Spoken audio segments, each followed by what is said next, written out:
Assalamualaikum warahmatullahi wabarakatuh. A'udzubillahi minasyaitonirrajim. Bismillahirrahmanirrahim. Innal hamdalillah nasta'inuhu wa nastaghfiruhu wa nu'minu bihi wa natawakkalu alayh. Wa na'udzu billahi min shururi anfusina wa min sayyiati a'malina. May yahdihillahu fala mudilla lahu wa may yudlilhu fala hadiya lahu. Asyhadu an la ilaha illallah wahdahu la syarika lah. Wa asyhadu anna Muhammadan abduhu wa rasuluh. Allahumma salli ala sayyidina Muhammad wa ala alihi wa sahbihi ajma'in barik wa sallim amma ba'd. Bismillahirrahmanirrahim. Wal 'asri innal insana lafi khusrin illa alladhina amanu wa 'amilus solihat wa tawasaw bil haqqi wa tawasaw bis sabr. Shadaqallahul 'azim. وقال رسول الله صلى الله عليه وسلم من سلك طريقا يلتمس فيه علما سهل الله له به طريقا إلى الجنة أو كما قال صلى الله عليه وسلم. Alhamdulillah, syukur kita kepada Allah Ta'ala kerana masih lagi diberi kesempatan untuk kita luangkan masa kita untuk kita sambung pengajian kita. Malam ni insyaAllah kitab hadis 40 Imam Nawawi rahimahullah. Dan kita buka dengan bacaan umum kita Al-Fatihah. Alhamdulillah minasyaitanir rajim. Bismillahirrahmanirrahim. Alhamdulillahirabbil alamin arrahmanirrahim maliki yaumiddin.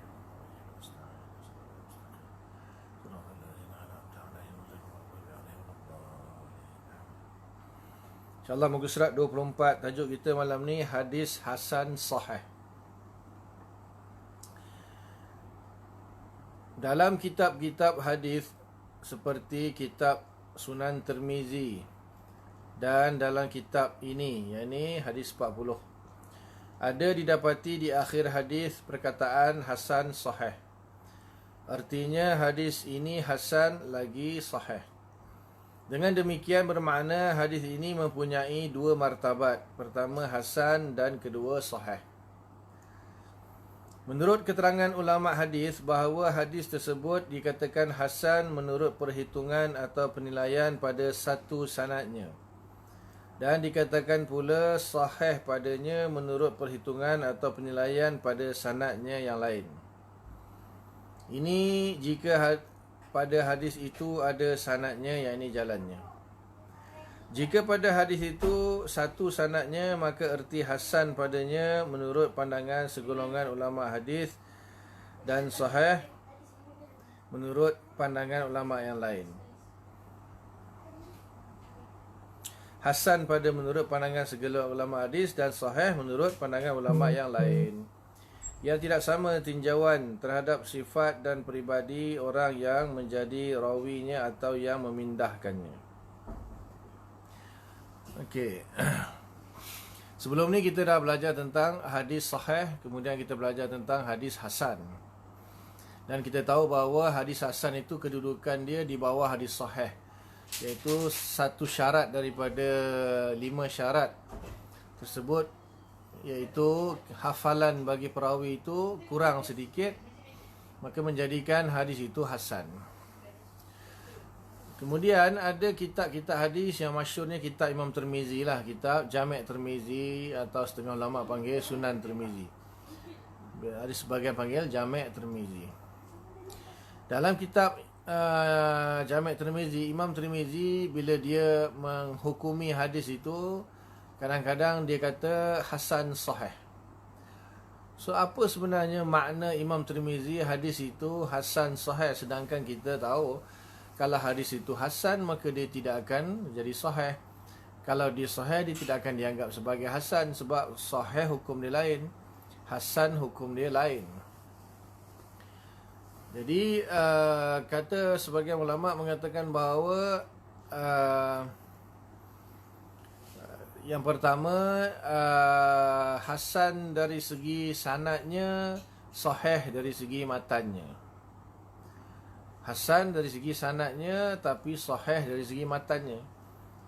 Ada yang mengatakan bahawa hasan menurut sebagian ulama, sahih menurut sebagian ulama secara umum. Jadi itu istilah yang kalau nanti dalam hadis 40 ni akan ada lah Imam Nawawi nukilkan daripada hadis daripada kitab Jami' Tirmizi, maka di hujung tu akan ada hadis ini hasan sahih. So nanti bagi orang yang mungkin tak familiar dengan istilah-istilah ni, jadi bila dia kata aku belajar itu hadis sahih paling tinggi, bawah dia sikit jatuh hadis hasan, iaitu hafalan rawi kurang sikit. Terdapat dalam sanad tu rawi yang hafalan dia kurang. Waalaikumsalam warahmatullahi. Jadi macam mana boleh dikatakan hadis itu hasan sahih pula dah. Jadi begitulah tadi, ada sebagian ulama berpendapat maknanya kalau ada beberapa sanad, ada beberapa sanad dalam hadis tersebut, maka mungkin yang dikatakan hasan itu adalah sanadnya hasan, tetapi matanya sahih. Makna hadis itu sahih, semua sanad dia saja yang hasan. Ada sebagian ulama mengatakan bahawa tak, maknanya sanadnya pun sebagian ulama menghukumi sahih, sebagian ulama menghukumi hasan. So itu beberapa pandangan lah ulama terhadap kenapa Imam Tirmizi mengatakan hadis itu hasan sahih. Bahkan nanti ada hasan gharib. Hadis itu macam-macam lah dalam Imam Tirmizi ni, seolah-olah kadang dia bagi dua, kadang-kadang dua, satu, kadang dua, kadang tiga. Hasan sahih gharib. Jadi dia ada tambah-tambah lagi. So apa makna dia? So ulama pun cuba memberi pandangan lah yang dimaksudkan oleh Imam Tirmizi, mungkin begini, mungkin begitu. Jadi Imam Tirmizi sendiri pun ada menyatakan perkara tersebut, cuma makna dia difahami oleh ulama berbeza-beza lah.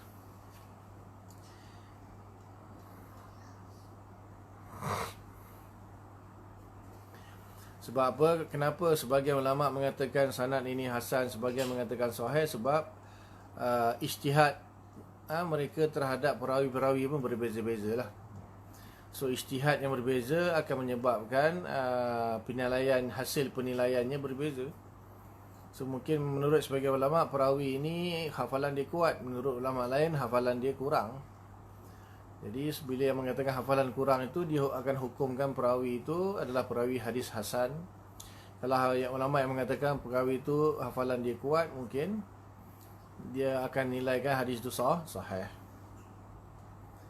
Waalaikumsalam warahmatullahi.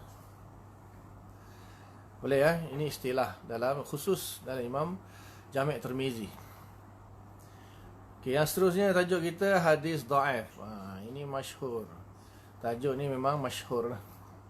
Hadis dhaif. Apa makna hadis dhaif? Iaitu hadis yang tidak mempunyai. Dia ada salah taib, saya tambah tu tidak tu saya tambah. Hadis yang tidak mempunyai syarat hadis sahih dan tidak pula syarat hadis hasan. Misalnya, rawinya yang meriwayatkannya bukan orang Islam, belum lagi baligh, tidak pula diketahui orangnya atau sifatnya, tidak bagus ingatannya kerana selalu lupa, tidak benar percakapannya, tetapi pernah berdusta, serta tidak menjauhi dari melakukan dosa dan perbuatan-perbuatan yang menjatuhkan maruah atau kehormatan peribadinya, ditambah lagi riwayatnya menyalahi riwayat orang yang lebih masyhur daripadanya. So kita dah belajar sebelum ni bagaimana para ulama menilai hadis itu dan menghukuminya hadis tersebut dengan sahih atau hasan. So ada 5 syarat kan? Ada 5 syarat untuk dinilai hadis itu sahih ataupun hasan. Syarat yang pertama, sanadnya bersambung lah, daripada perawi kepada perawi yang atasnya dan seterusnya sampai kepada Nabi SAW, mestilah bersambung, mestilah bertemu, betul-betul mendengar hadis itu, tidak ada tidak terputuslah sanad tersebut. Itu syarat yang pertama. Syarat yang kedua, setiap perawi dalam rantaian sanad tersebut mestilah orang yang adil, yang siqah, yang boleh dipercayai lah, memiliki sifat-sifat yang seperti tidak melakukan dosa, tidak melakukan dosa kecil secara berterusan, tidak melakukan perkara yang menjatuhkan maruah dan sebagainya, yang seperti yang kita bahas sebelum ni. Yang ketiga, hafalan perawi itu kuat. Kemudian yang keempat, hadisnya tidak bercanggah dengan hadis sahih yang lain. Yang kelima, tidak mempunyai kecacatan yang tersembunyi yang boleh merosakkan kesahihan hadis tersebut. So tadi yang saya baca tadi, dia beritahu beberapa sebab yang menunjukkan hadis itu jadi hadis dhaif. So ternyatanya kita kata lebih banyak berlaku kepada perawi ataupun sanad lah. Bila kita sebut sanad, maksudnya dalam sanad itu ada rantaian perawi-perawi. Boleh jadi 3 orang, boleh jadi 4 orang, boleh jadi 5 orang, 6, 7, 8, 9, 10, boleh jadi. Semakin banyak perawi, semakin banyak kemungkinan perawi itu yang tidak memiliki sifat-sifat yang disyaratkan untuk dihukum hadis itu sebagai sahih, maka semakin besar resikonya menjadi dhaif. Okay, jadi ada juga kadang-kadang matan hadis itu ataupun isi hadis itu sendiri boleh juga kadang-kadang menjadi penyebab hadis itu dianggap dhaif. Tapi kebanyakannya dilihat dari segi sanad dia, perawi dia. Jadi secara kalau ringkasnya beginilah, hadis dhaif itu bila kita tahu 5 syarat itu kalau terpenuhi, bermakna hadis itu sahih. Kalau satu syarat kurang, iaitu bukan tak ada langsung lah, maksudnya hafalan, syarat yang ketiga itu ada perawi di kalangan perawi tersebut yang mana hafalan dia lemah sedikit, menjadikan hadis itu hasan, sanad dia. So kita dapat tahu di situ mudahlah. Maknanya sekiranya sanad itu tidak bersambung, terputus, iaitu tidak memenuhi syarat yang pertama, automatik jadi dhaif. Tapi boleh jadi terputus itu di satu tempat, terputus 2 tempat, terputus 3 tempat, ataupun terputus seorang atau terputus 2 orang turut-turut, atau terputus 2 orang tetapi di tempat yang berbeza, akan menambahkan lagi kedhaifan hadis tersebut kerana syarat yang pertama sudah pun tidak ditepati lah. Dia mesti bersambung sanad. So akan ada perbahasan tentang hadis yang sanadnya hilang seorang, hilang 2 orang, hilang 3 orang. Bukan hilang lah, terputus maksudnya. Terputus, dan boleh jadi terputus itu berturut-turut, A, B, C, D, E. A terus lompat pergi D, C dengan B hilang, B dengan C hilang, tak ke mana. Maksud hilang di sini bukan apalah, dia tak sebut. Dia tak sebut nama perawi tu, dia shortcut daripada A terus lompat pergi D. Bila dia kaji-kaji, ini jauh lagi ni. Jauh lah, D dah mati lama dah. A lepas 50 tahun, 100 tahun baru A lahir. Ini mesti macam mana boleh A terus pergi kepada D? Maka diketahui di situ. Lagi panjang putusnya, lagi dhaif lah hadis itu. Dari segi tidak bersambungnya, tidak memenuhi syarat pertama, iaitu muttasil, iaitu bersambung sanadnya. Maknanya satu syarat yang pertama ni pun dah terbahagi kepada beberapa kategori hadis dhaif disebabkan tidak bersambung sanadnya. Yang kedua, syaratnya ialah perawi itu adil dan siqah, dipercayai, soleh lah, orang yang soleh, orang yang dipercayai. Jadi kalaulah perawi di dalam sanad itu ada yang tidak adil, tidak siqah, tidak dipercayai, tidak soleh, maka dia automatik jadi hadis itu hadis dhaif. Itu kalau seorang perawi. Kalau 2 orang perawi, Waalaikumsalam warahmatullahi. Kalau 2 orang perawi, lagi teruk dhaif dia. 3 orang perawi semuanya tidak soleh, tidak adil, tidak siqah, lagi teruk. 4 orang, 5, semua perawi tak siqah, tak adil, itu lagi teruk. Dia punya kedhaifan dia akan berganda, akan meningkat. Begitu juga syarat yang ketiga pun sama, hafalan. Okey, hafalan yang kuat, yang mantap, itu sahih kan.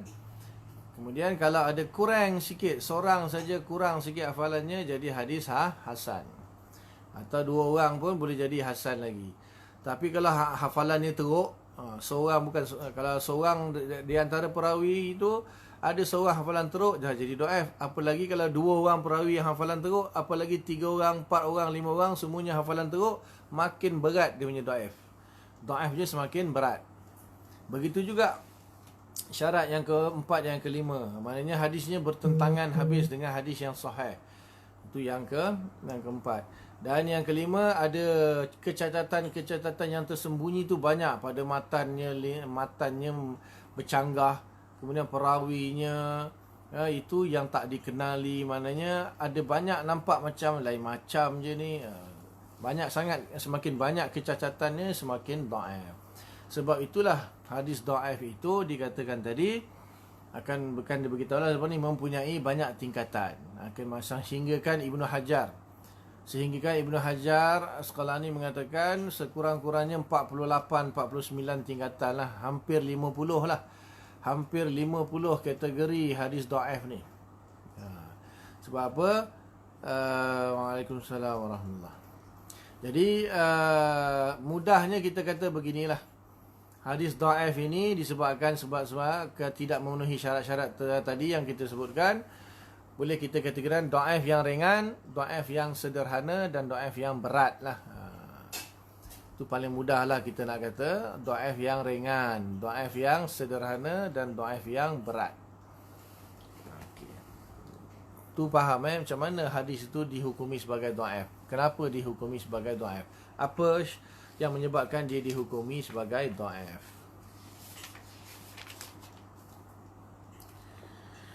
Hadis dhaif mempunyai martabat yang berlainan.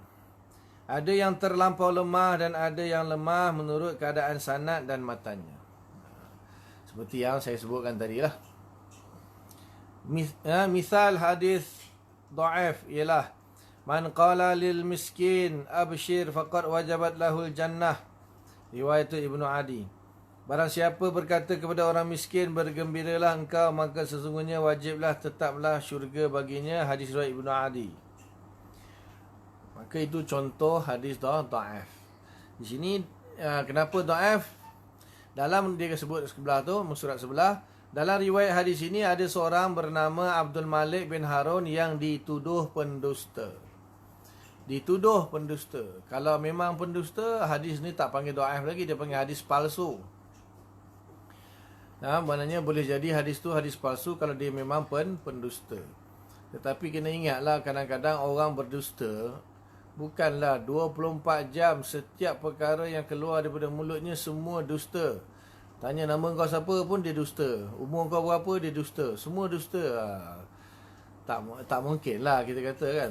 Tak mungkin. Pendusta macam mana pun ada perkara kadang-kadang dia akan cakap benda yang betul.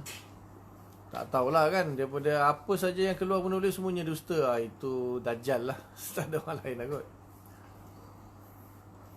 Jadi di sini dia kata dia dituduh sebagai pendusta. Maka kalau dituduh sebagai pendusta pun sebenarnya dah berat. Sebenarnya sudah pun berat.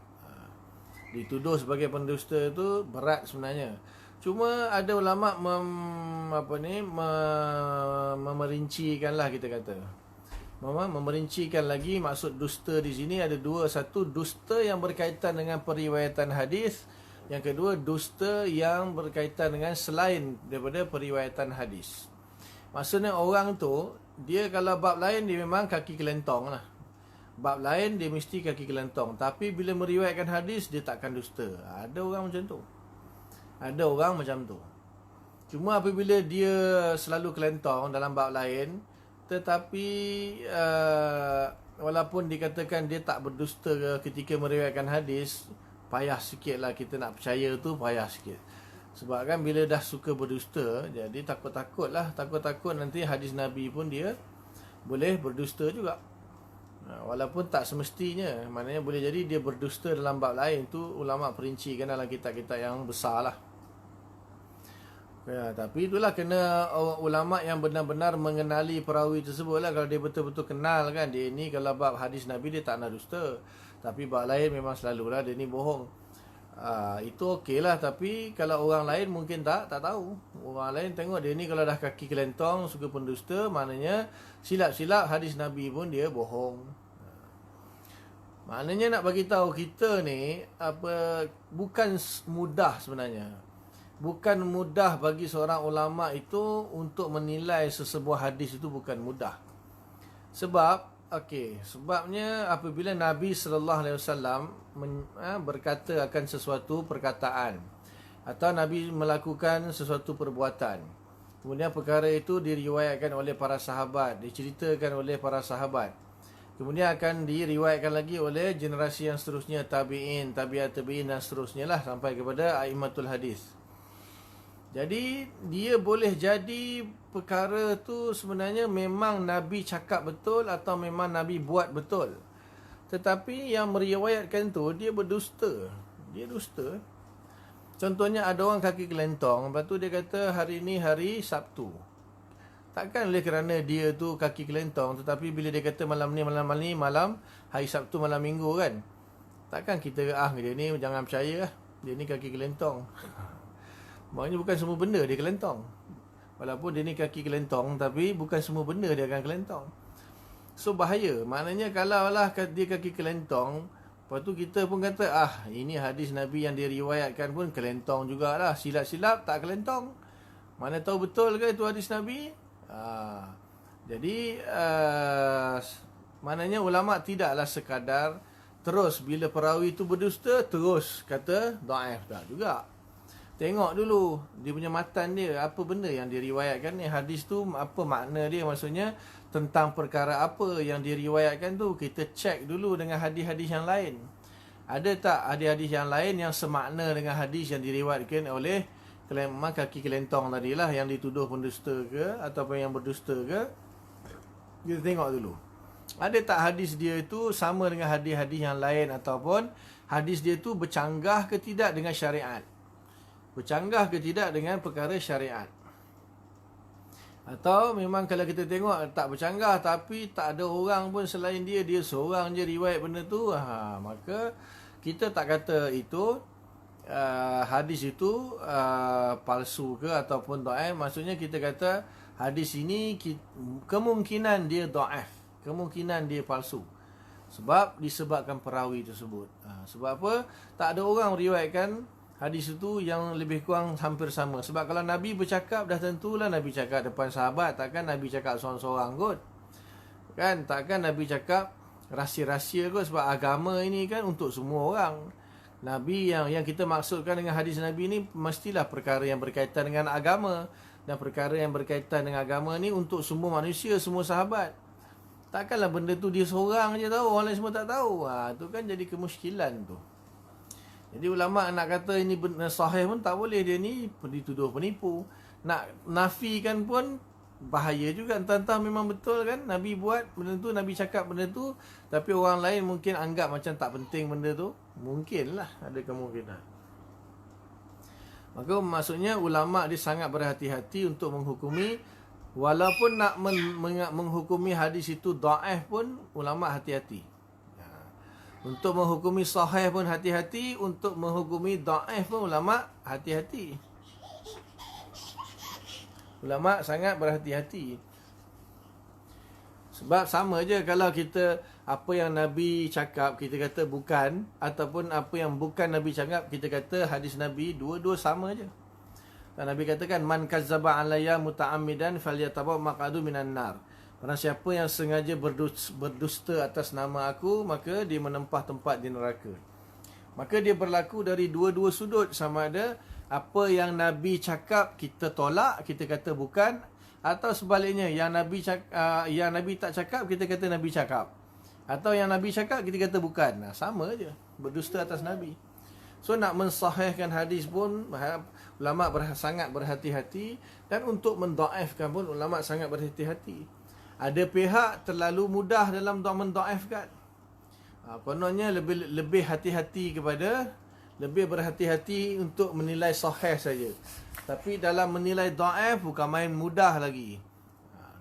Mungkin dia tak perasan kot satu sudut lagi Iaitu hadis yang memang Nabi cakap, tiba-tiba kau kata ini hadis dhaif, menyebabkan orang tolak hadis itu, menganggap hadis itu bukan Nabi cakap. Sama je dosa dia dengan yang mengatakan hadis apa yang Nabi tak cakap, dia cakap, dia ya Allah. Kejap kena hantar dia ni. Ramai.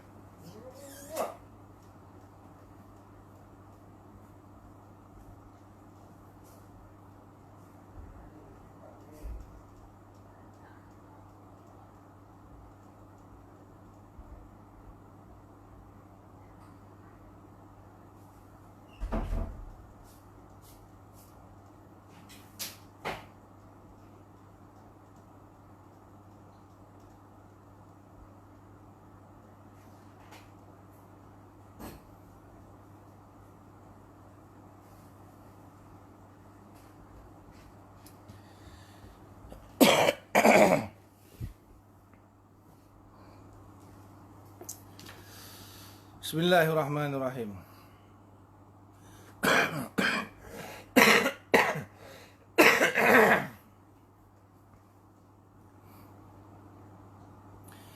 Oleh sebab itulah sebahagian ulama mengatakan bahawa hadis ini dhaif sanadnya. Maksudnya bila dia katakan dhaif itu berarti dhaif sanadnya kerana ada seorang atau dua orang atau tiga, terpulanglah, bergantunglah, ya, perawi di dalam sanad tersebut tidak memenuhi syarat atau tidak kuat hafalan, atau dituduh sebagai pendusta, atau sangat lemah ingatannya, atau apa sajalah. Jadi seperti yang diberitahu tadi kan, maknanya bukan orang Islam, sebab orang kafir ni lagilah tak ada nak percaya. Tapi tak semestinya dia tu berdusta. Cuma ada dalam riwayat orang kafir ni, ada ulama membahaskan ketika dia meriwayatkan itu dia kafir. Ketika meriwayatkan dia kafir, maknanya itu kita susah nak terima. Tapi kadang-kala dia mendengarnya ketika dia kafir, tetapi meriwayatkannya ketika dia Islam. Contohnya Abu Sufyan kan. Abu Sufyan radhiyallahu ta'ala anhu, dia masuk Islam lambat. Masuk Islam dekat-dekat nak fatah Mekah baru masuk Islam. So ketika di Mekah tu, dia banyaklah dengar Nabi 13 tahun dengan jadi Rasul di Mekah. Jadi dah selama 13 tahun tu takkan dia tak pernah dengar apa-apa pun Nabi cakap. Jadi ketika dia dengar, dia dalam keadaan masih kafir, tetapi ketika dia sudah Islam baru dia meriwayatkan hadis itu diterima. Itu diterima. Atau ada sahabat yang di Islam kemudian dia murtad, na'udzubillah. Dia tak ada dah sahabat murtad kecuali seorang dua je dalam sejarah. Menceritakan seorang dua. Itu pun setelah Nabi wafat lah. Setelah Nabi wafat. Setelah masa Nabi hidup, rasanya seorang dua je kot. Jadi katakanlah sahabat itu setelah dia Islam, akhir-akhir last minute, lepas tu bila Nabi wafat kan ramai yang murtad. So ketika dia murtad tu, dia riwayatkan hadis, maka tak diterima hadis dia lah. Kategori pun kategori dhaif. Belum balik pun sama juga. Sebab ramai perawi-perawi hadis yang muda-muda, contohnya Ibnu Abbas, Anas bin Malik, Ibnu Umar, dia orang ni masa Nabi wafat umur berapa belas tahun je. Dan ketika dia mendengar hadis Nabi itu, dia masih muda lagi. Maka sekiranya dia meriwayatkannya itu ketika dia sudah dewasa, sudah baligh, maka itu jelaslah diterima. Tetapi ketika dia meriwayatkan pun dia belum baligh lagi, maka di situ perlu dikaji dulu. Maknanya ulama bukan sahaja melihat kepada perawi, melihat juga kepada matan hadis itu. Matan hadis tersebut. Maknanya kalau ada perkara-perkara yang diriwayatkan itu bercanggah dengan perkara-perkara yang dalam Islam, maka itu ada kemungkinan itu tak betul lah. Ada kemungkinan tak betul. Atau menyalahi hadis yang lebih sahih daripadanya lah, dan tentulah dipanggil syaz kan. Itu dhaif. Kemudian dalam contoh-contoh yang lain tu menyebabkan perawi itulah kekurangan syarat pada perawi itu yang akan menyebabkan hadis tu sanadnya menjadi dhaif. Kemudian ada sebuah hadis lagi, talabul ilmi faridatun ala kulli muslimin wa muslimat, riwayatul Baihaqi wa Ahmad dari Anas radhiyallahu taala anhu. Menuntut ilmu adalah fardu atas tiap-tiap orang Islam lelaki dan wanita. Riwayat Imam Baihaqi dan Imam Ahmad rahimahullah daripada Anas bin Malik radhiyallahu taala anhu. Imam Al-Baihaqi rahimahullah berkata, hadis ini masyhur di antara manusia tetapi sanadnya lemah dan telah diriwayatkan menerusi jalan yang banyak yang kesemuanya lemah belaka. Menuntut ilmu adalah satu kefarduan bagi muslim dan muslimat. Itu semua orang tahu. Semua orang tahu. Tapi dari segi sanadnya yang meriwayatkan hadis ni lemah. Semua orang-orang lemah yang meriwayatkan hadis ni. Semua yang meriwayatkan hadis ni, sanad-sanad yang ada, walaupun banyak sanadnya, tetapi semua lemah belaka, kata Imam. Tak. Sanad dhaif semestinya akan jadikan hadis itu pun dhaif? Tidak sama sekali. Belum tentu lagi. Faham? Jadi boleh jadi sanadnya dhaif, hadisnya sahih, matannya sahih. Dia panggil matan lah. Hadis maksudnya matan. Bahkan terbalik pun ada. Sanadnya sahih, matannya dhaif. Bahkan terbalik pun ada. Sanad sahih tapi matan dhaif. Sanad sahih, matan dhaif. Jadi panjang sebenarnya pengkajian hadis ni, bukan benda yang mudah lah. Jadi perlu banyak kita ulama biasanya tak melihat kepada satu hadis atau satu sanad. Ulama akan melihat banyak sudut untuk menilai sesuatu hadis, menilai perawi, menilai sanad, menilai matan dan sebagainya. Banyak kerja kena buat.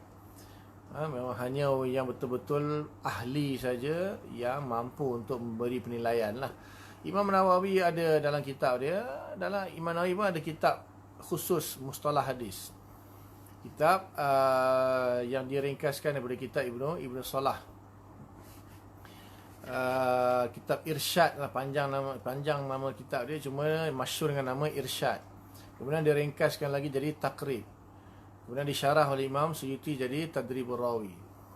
Jadi dalam kitab dia ada kitab khusus ilmu mustalah hadis yang kita belajar sekarang ni, namanya ilmu mustalah hadis. Dia ada kitab yang khusus sebenarnya.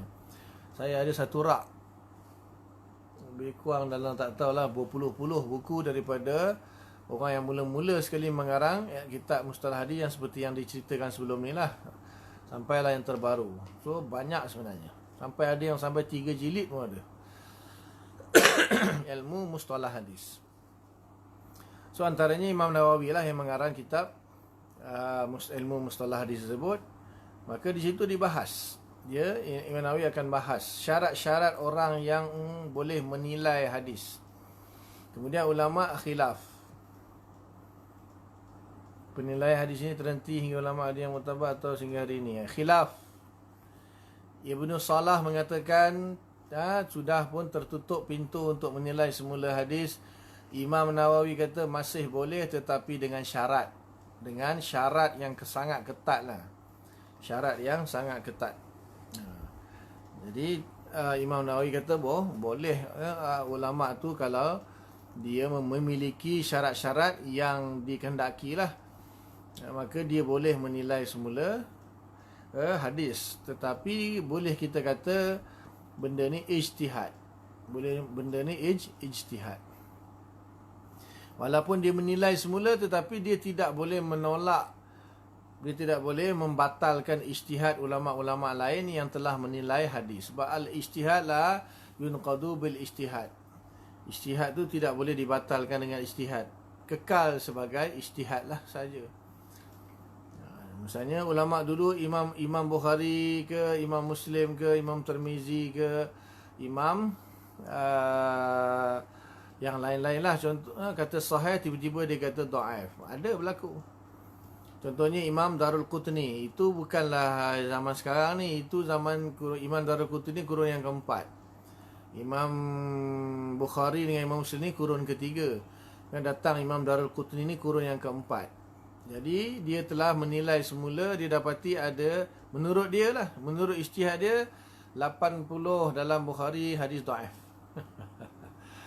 Kemudian datang lagi ulama lain, Imam Nawawi mengatakan bahawa dah itu ijtihad dia. Membela semula lah. Ada ulama datang membela semula. Pernah ijtihad Imam Bukhari mengatakan semua hadis yang ada dalam Sahih Bukhari itu sahih. Ada yang mengatakan tak, yang sahih itu hanya hadis-hadis yang menjadi maksud saja. Adapun ta'liq untuk terjematul bab itu banyak yang tak sahih. Panjang nak bahas sebenarnya. So yang paling kontroversi lah kita kata, yang paling kontroversi sekali Albani.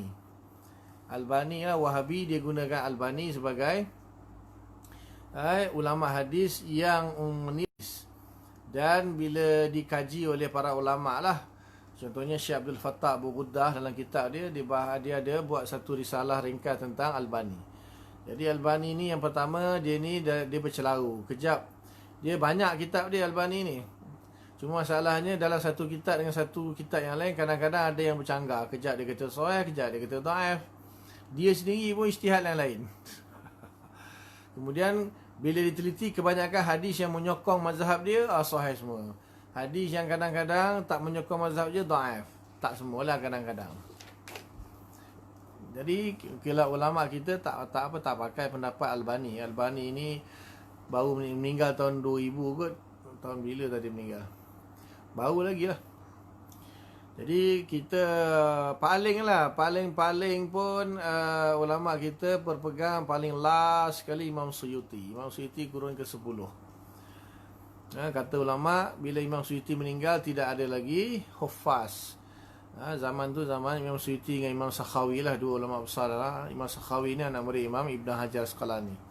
Selepas zaman tu ulama kata ada lah, tapi dah cukup lah. Habis kalau setiap zaman semua orang nak menilai semula hadis, sampai bila nak selesai? Datang zaman ni, kurun ni, ulama nilai semula hadis.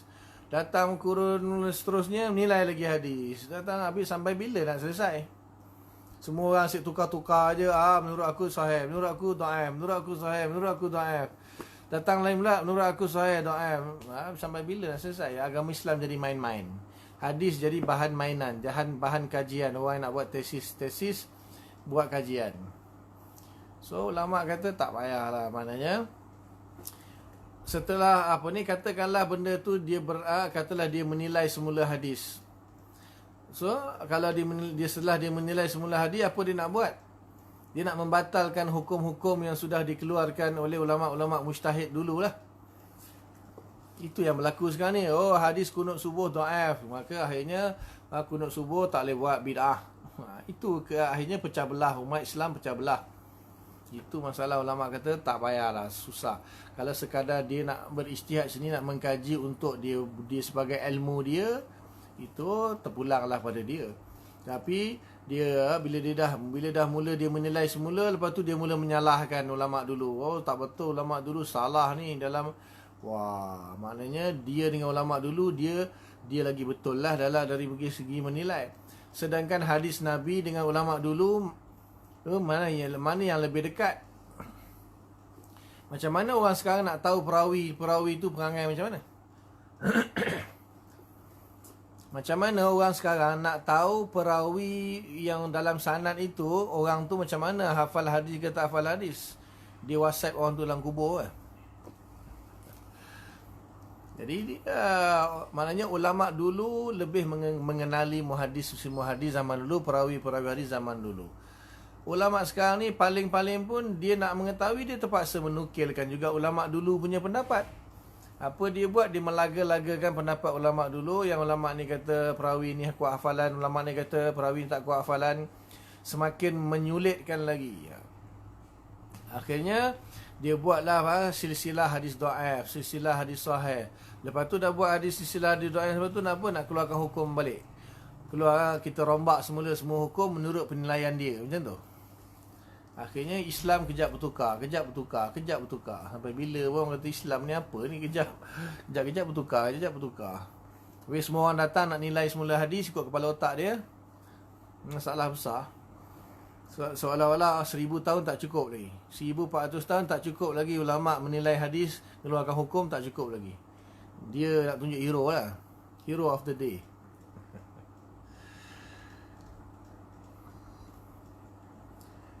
Jadi tak ada masalah menilai semula, tapi apa faedah dia tak tahu.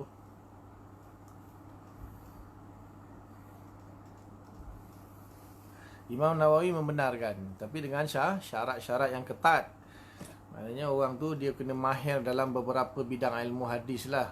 Ilmu hadis ni cabang-cabang ni banyak. Ilmu rijal, ilmu tabaqat, ilmu ilal, ilmu riwayah, ilmu dirayah, ilmu mustalah, ilmu gharibul hadis, macam-macam. Dan ilmu tentang penukilan ulama terhadap, atau ilmu jarah wa ta'dil dia panggil. Itu bukan senang punya ilmu tu. Manusia biasalah. Sementara itu Imam Nawawi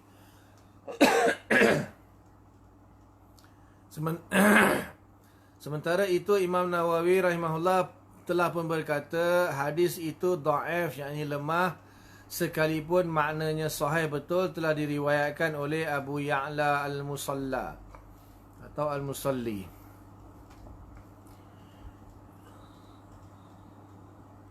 Dalam masnadnya ataupun dalam musnadnya. Dengan sanadnya sekali dari Anas dari Nabi sallallahu alaihi wasallam. Dalam sanadnya itu terdapat seorang bernama Hafsin bin Sulaiman. Ia seorang yang lemah. Al-khalqu iyalullah wa ahabbuhum ilallahi anfa'uhum min li'iyalihi. Makhluk itu keluarga Allah, dan mereka yang lebih kasih kepada Allah ialah mereka yang lebih bermanfaat kepada keluarganya. Hadis ini diriwayatkan oleh Abu Ya'la al-Musalli dari riwayat Yusuf bin Atiyah dari Sabit dari Anas radhiyallahu taala anhu dari Nabi sallallahu alaihi wasallam. Yusuf bin Atiyah adalah orang yang lemah kerana ini hadisnya adalah hadis yang lemah. So di sini ada 3 contohlah hadis yang dhaif yang dibagikan kerana salah seorang daripada perawi dalam sanad hadis tersebut dhaif. Kalau hadis dhaif boleh ke dijadikan sebagai dalil ibadah? Okey. Ada bab dia lepas ni.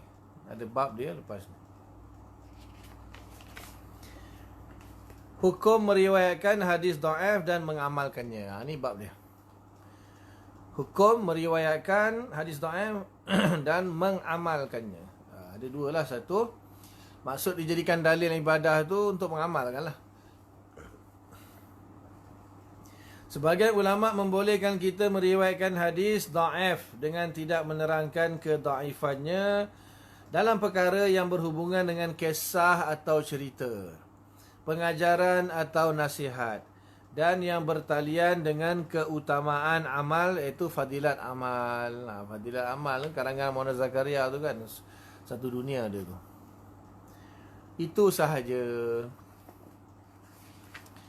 Dan tidak dalam perkara yang berhubungan dengan i'tiqad dan dengan hukum halal, haram, makruh dan sunat. Tak boleh. Demikian menurut pendapat sebagian ulama mengenai hukum meriwayatkan hadis dhaif. Seterusnya mereka sepakat menetapkan bahawa tidak boleh sama sekali kita mengamalkan hadis dhaif untuk menetapkan suatu hukum halal dan haram, hukum jual beli, hukum perkahwinan, talak dan lain-lain. Okey, maknanya di sini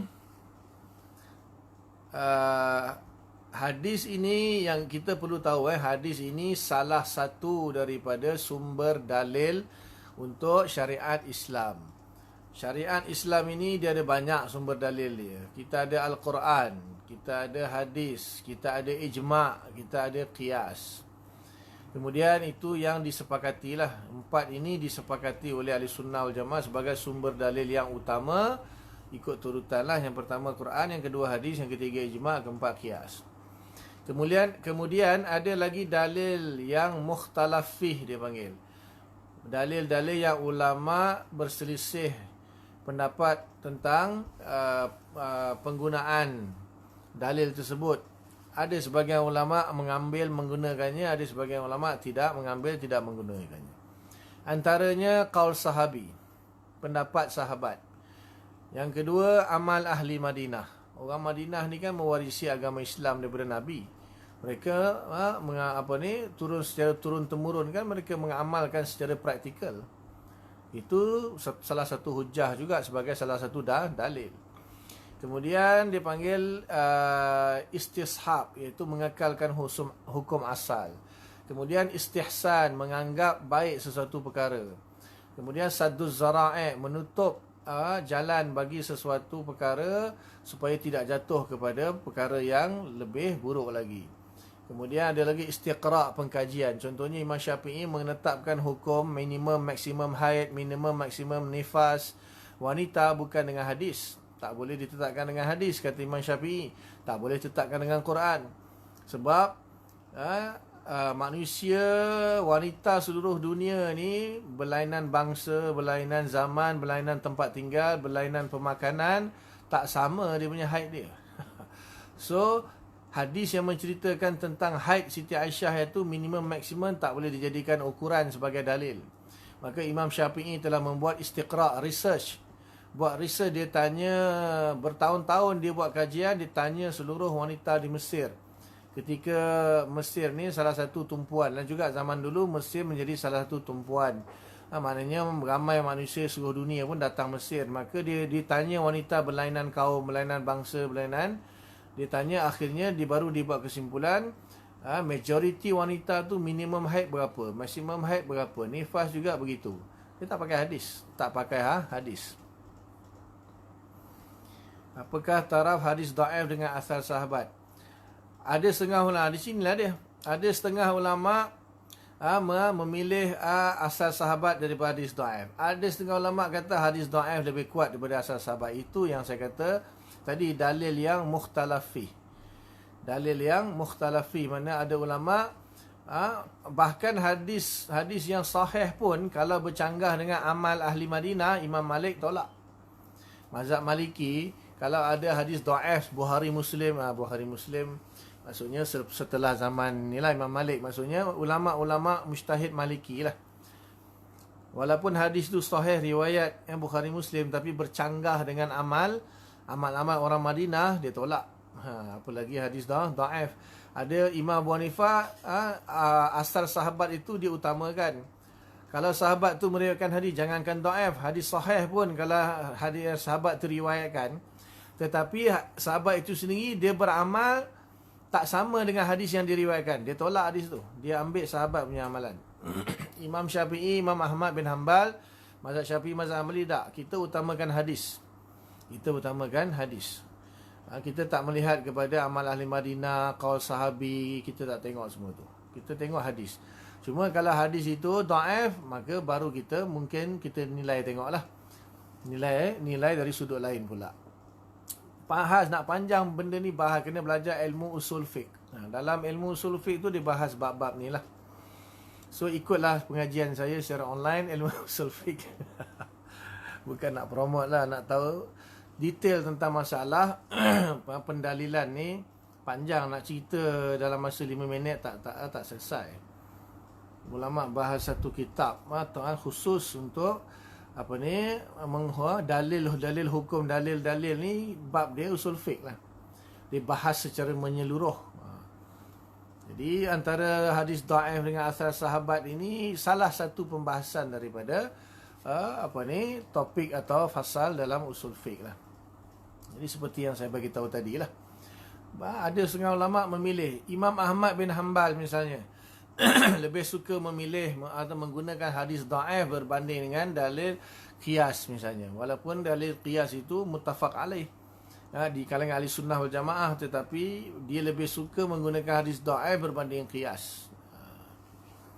Contohlah, Imam Abu Hanifah lebih menggunakan perbuatan sahabat daripada hadis sahih. Jangankan hadis dhaif, hadis sahih pun dia lebih utama, dia tolak kalau bercanggah dengan perbuatan sahabat.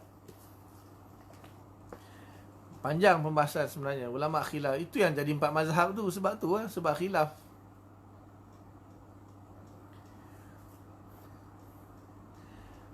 Okey, rasanya tak apa, nanti kita buat khusus. Okey, insya-Allah boleh. Okey, ni ada lagi lebih kurang satu muka surat lagi ni, panjang juga, nak bahas tentang syarat-syarat mengamalkan hadis dhaif ni. Rasanya kita tak perlu terburu-buru kot, kita sambung pada akan datang insya-Allah. Sebab sekejap lagi pukul 10 saya ada usul fiqh online. Ini apa ni, Kak Asma kita ikut lah. Kak Asma ahli Islam, saya kan ikut saya punya pengajian usul fiqh tu. Tapi yang anjurnya orang lain lah, yang anjurnya orang lain, saya dipanggil je. Kalau saya free je, tak apa. Yang penting datang rumah. Cukup Wallahu ta'ala alam, setakat tu dulu. InsyaAllah kita akan sambung pada akan datang. So jangan ke mana-mana. Setialah dengan kuliah Maulana Ihsan di Sanwi Kayangan setiap malam minggu insya-Allah. Wallahu ta'ala alam, setakat tu dulu. Apa yang baik daripada Allah Ta'ala, apa yang tak baik kelemahan saya lah, minta ampun kepada Allah, minta maaf kepada semua. Mudah-mudahan Allah bagi taufik, kita faham dan sampaikan. Dan kita tangguh dengan kafarah majlis. Subhanallah bihamdika, nasyhadu an la ilaha illa anta, nastaghfiruka wa natubu ilaik. Subhana rabbika rabbil izzati amma yasifun, wa salamun alal mursalin, walhamdulillahi rabbil alamin. Assalamualaikum warahmatullahi wabarakatuh.